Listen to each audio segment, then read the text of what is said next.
Okay, let's us do some exercises related to quadratic function. So the first question, use transformation to explain how the graph of each equation compared to the original one. Okay, it's just asking us to tell is there is horizontal shift, vertical shift, whatever is there, we can talk about it. So for the first one, so our a is 1. So the original graph x square was not deformed by any value, negative or positive or less, between 0 and 1. So our our a is just 1, so we are having the same graph. However, we have our minus p, so there is horizontal leftward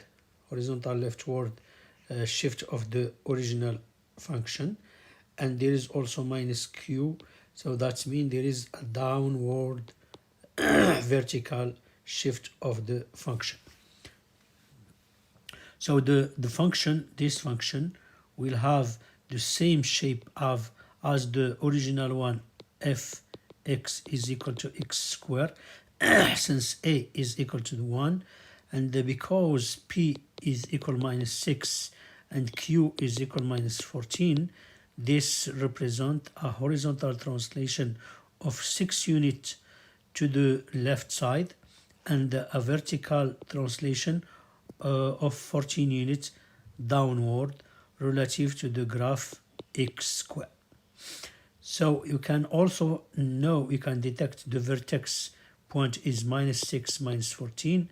This is the vertex, and we have a symmetry axis on x is equal to minus 6, and it is a parabola upward because a is 1, which is positive, and it has a minimum value at minus 14. The domain the domain is all value in R, so x is in R, and the range is the minimum value upward, so from y will be greater or equal to minus 14. And for the same thing, you can do the second one. And basically, if you understand the first one, other one will be easy to do.